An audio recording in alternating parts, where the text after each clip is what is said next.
Sarah Chin sat quietly in seat 12C, looking like any ordinary passenger. Nobody knew she was a former fighter pilot. When a hostile jet threatened their plane, demanding a Russian scientist aboard, Sarah revealed her identity. Using her military skills, she helped the pilots evade attacks until Air Force jets arrived and saved everyone. Before watching full story, comment below from where are you watching. Also like and subscribe for more stories. Sarah Chin sat quietly in seat 12C, looking like any other passenger on Flight 447. The Boeing 777 cruised smoothly at 31,000 feet through clear blue skies. She wore simple clothes, dark jeans and a plain sweater. Her black hair was tied back in a neat ponytail. To everyone around her, she was just another business traveler heading to Denver. The man in seat 12A talked loudly about his sales meeting. "Yeah, boring conference stuff," he said into his phone. "I'll close that deal when I get back Thursday." The elderly woman in 12B knitted quietly, occasionally asking Sarah polite questions about her trip. "Just business," Sarah replied with a smile, keeping her answers short and simple. Sarah held a paperback book but wasn't really reading it. Her trained eyes moved constantly, counting passengers, checking exit doors, watching the flight attendants. These were old habits from a life she kept hidden. Nobody on this plane knew that Sarah Chin had once been Major Sarah Chin, one of the Air Force's best fighter pilots. Nobody knew she had flown F-22 Raptors in classified missions. Nobody knew she later worked for military intelligence, analyzing enemy aircraft and combat tactics. For the past 3 years, Sarah had worked as a civilian consultant, her military background buried in classified files. Today she was traveling to Denver for what seemed like a boring defense contractor meeting. Just another day in her quiet new life. The flight attendant, Jenny, walked down the aisle with her drink cart. "What can I get you?" she asked cheerfully. "Just water, please," Sarah replied. "Traveling for work?" Jenny made small talk. "Yes, consulting," Sarah answered, giving no details. Jenny smiled and moved on to the next passenger. In the cockpit, Captain Mike Torres and his co-pilot David Kim checked their instruments. Torres had been flying commercial jets for 20 years. Kim was younger but experienced. "Beautiful day for flying," Torres said, looking at the clear skies ahead. "We'll arrive in Denver 20 minutes early." Everything was routine and peaceful. Sarah tried to focus on her book but couldn't shake a strange feeling. Something felt wrong, though she couldn't say what. Her military training had taught her to trust these instincts. She looked around the cabin again, families chatting, business travelers working on laptops, a teenager playing video games while his mother told him to turn it down. Everything looked normal. Then Sarah felt it, a slight vibration in the plane's structure. Most passengers wouldn't notice it, but her trained senses picked up the subtle change. She looked out the small window but saw only empty sky and distant clouds. Suddenly, the plane's intercom crackled to life. Captain Torres' voice came through, but it sounded tense. "Ladies and gentlemen, this is your captain. We're experiencing some unusual air traffic in our area. Please remain seated with your seatbelts fastened while we work with air traffic control." Sarah's blood ran cold. Unusual air traffic at 31,000 feet could only mean one thing: military aircraft. But why would fighter jets be near a commercial flight path? The businessman in 12A looked annoyed. "Great, probably some Air Force training exercise making us late," he grumbled. The elderly woman kept knitting, unconcerned. Other passengers murmured among themselves, mostly worried about flight delays. Sarah unbuckled her seatbelt and stood up, ignoring the captain's announcement. She walked calmly toward the front of the plane, her mind racing through possibilities. If military aircraft were in the area, there had to be a reason. And if that reason involved a threat to this civilian plane, she might be the only person aboard with the knowledge to help. Jenny, the flight attendant, approached her. "Ma'am, the captain asked everyone to remain seated," she said politely. "I need to speak with the captain," Sarah replied quietly. "It's about the air traffic situation." Jenny looked confused. "Are you in aviation?" Sarah paused. "Something like that. It's important." Before Jenny could respond, the plane suddenly banked hard to the left. Passengers cried out in alarm as drinks spilled and carry-on bags shifted in the overhead compartments. Sarah grabbed a seat back to steady herself, her pilot instincts immediately analyzing the maneuver. That wasn't a normal course correction, that was an evasive turn. The intercom crackled again. This time Captain Torres sounded genuinely worried.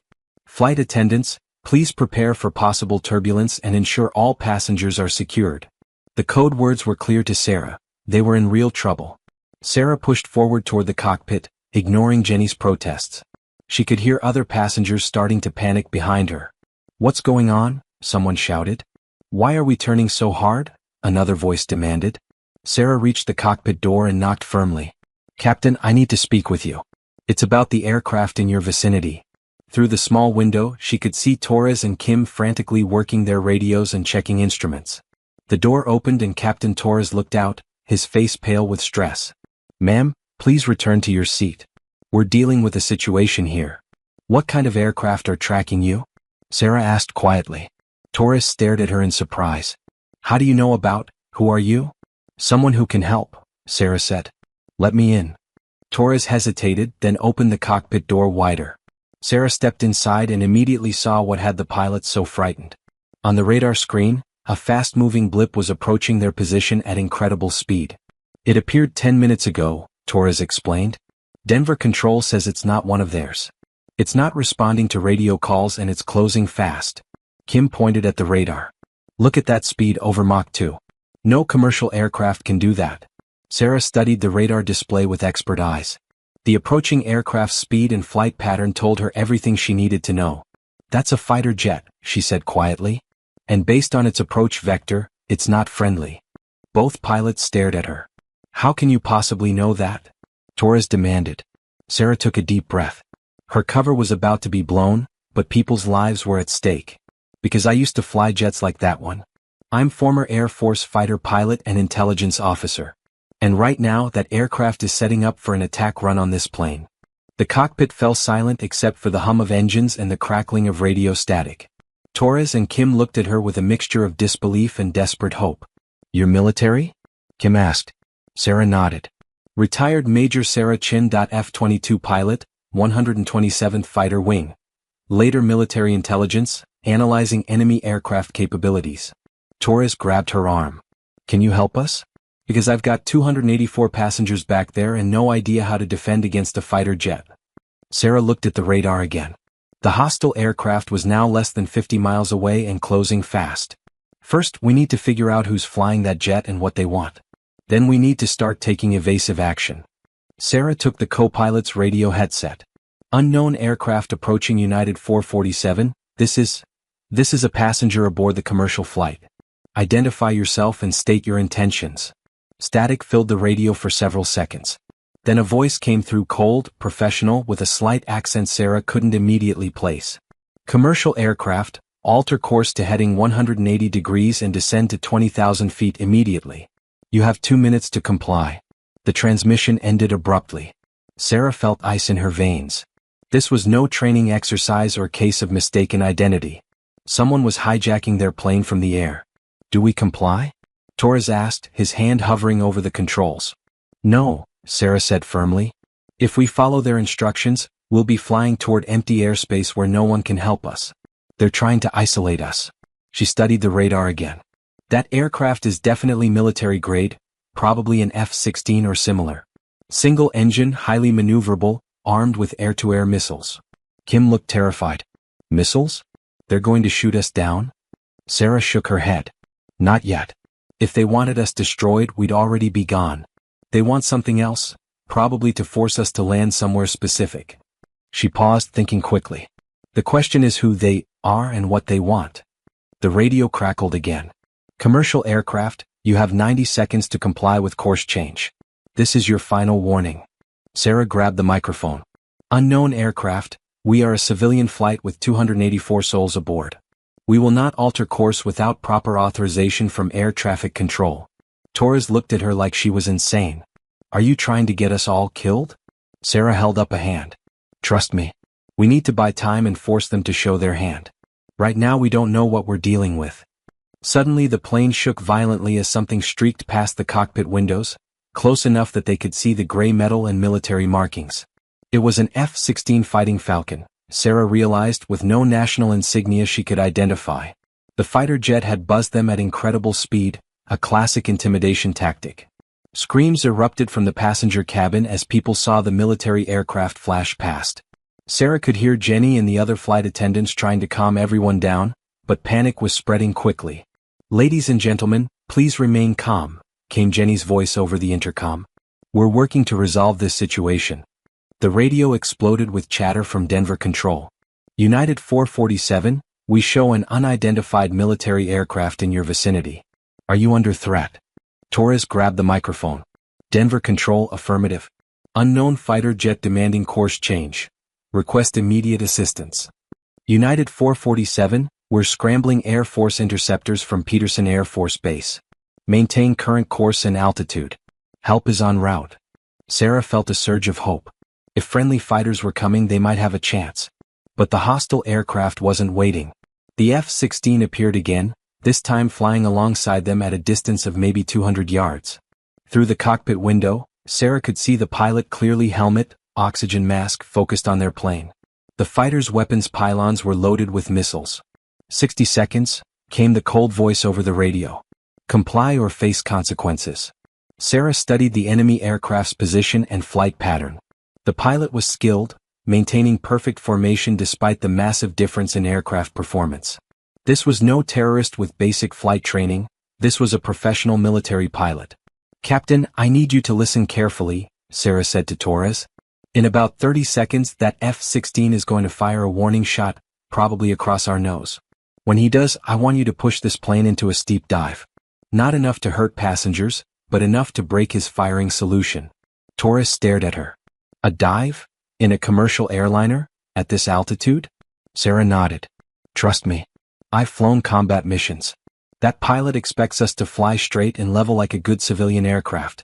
We need to be unpredictable. Kim pointed out the window. He's moving into position.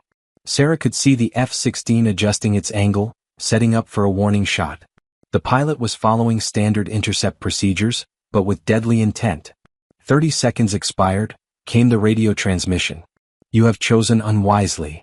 Suddenly Sarah saw the flash, a missile launching from the fighter jet's wing pylon. But instead of heading toward them, it streaked across their flight path and exploded in empty air about half a mile ahead. Now! Sarah shouted. Dive now. Torres pushed the control yoke forward and the massive Boeing 777 began descending rapidly. Passengers screamed as they felt the sudden drop, but Sarah knew it was their only chance. The F-16 pilot hadn't expected the sudden maneuver. In the few seconds it took him to adjust, precious distance opened between the aircraft. Level off at 28,000 feet, Sarah instructed.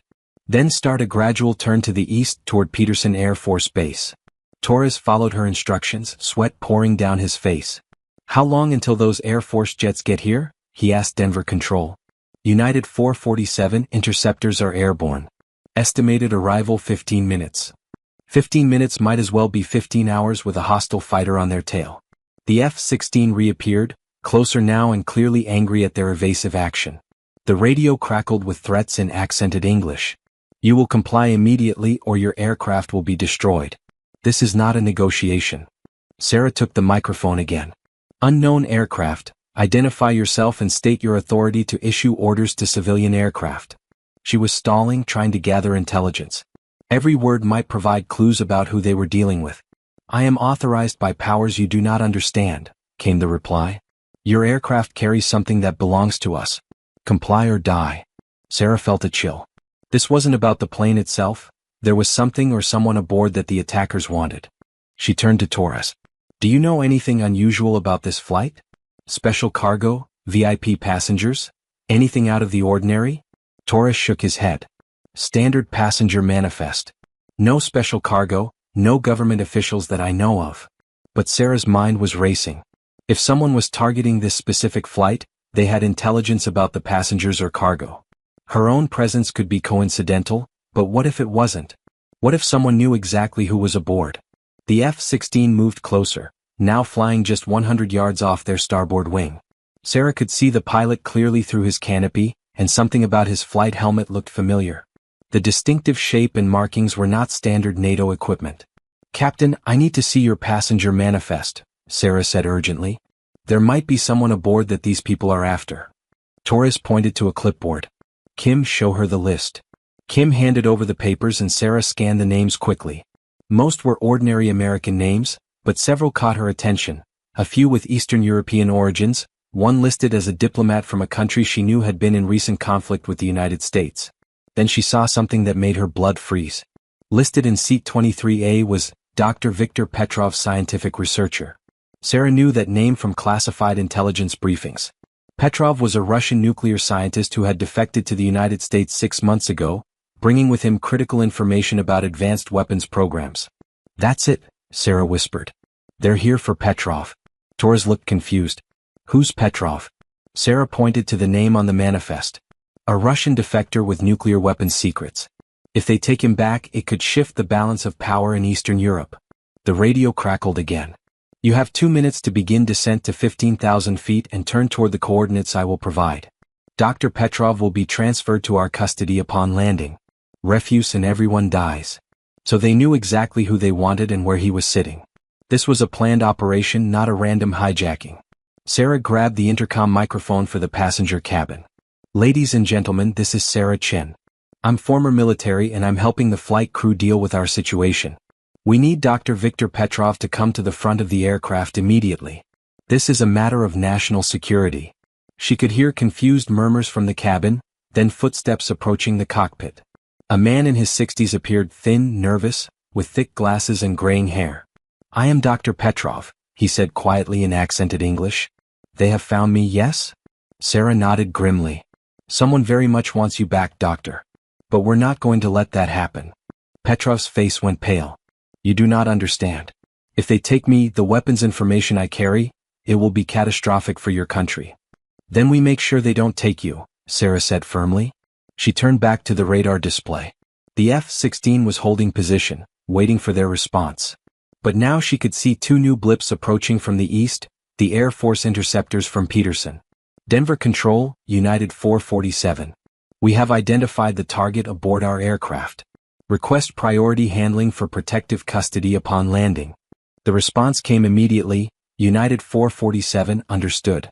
You are cleared for emergency landing at Denver International. Military escort is en route. The hostile pilot had apparently heard the transmission. Your military friends will arrive too late, came the cold voice over the radio. Descend now or I will destroy your aircraft and recover what I came for from the wreckage.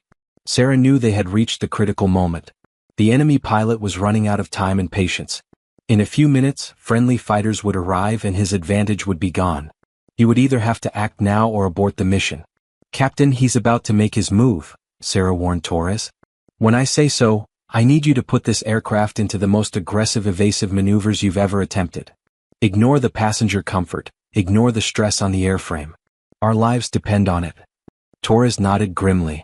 Just tell me what to do. Sarah watched the F-16 carefully. The pilot was adjusting position, moving into an attack formation. He's lining up for a disabling shot, probably trying to damage our engines to force us down. Suddenly the fighter jet's nose came up and Sarah saw the telltale flash of missile launch. Hard right turn now, she shouted. Torres threw the control wheel over and the massive airliner banked sharply. Passengers screamed as they were thrown against their seatbelts. The missile streaked past their left wing, missing by less than 50 feet. Sarah felt the heat wash from its exhaust trail. Now climb. Full power.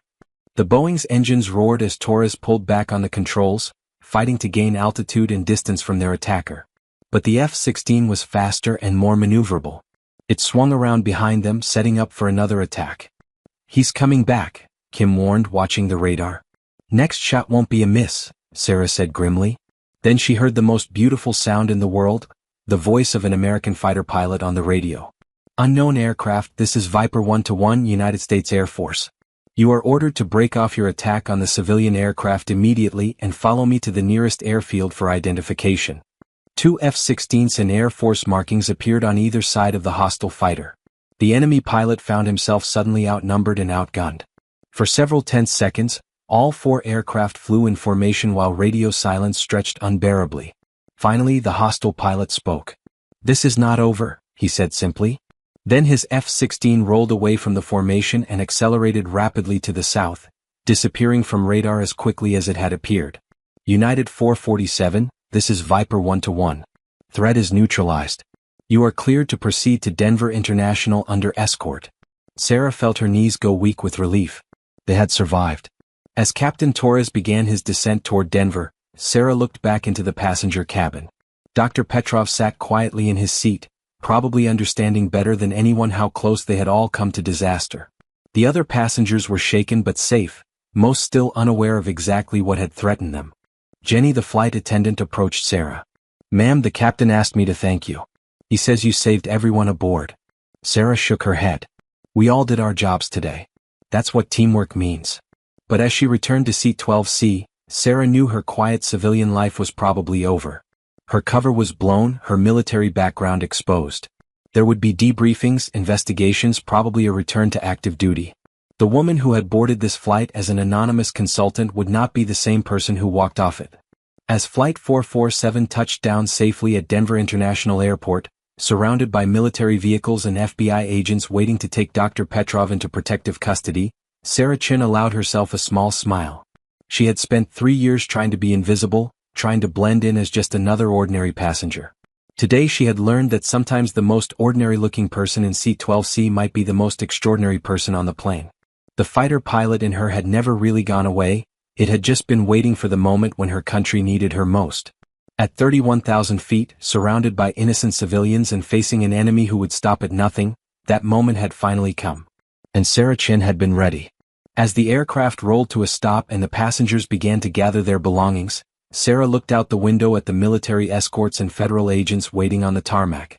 Her quiet life was over, but she had no regrets. Sometimes a hero has to step out of the shadows, even if it means never being able to hide in them again.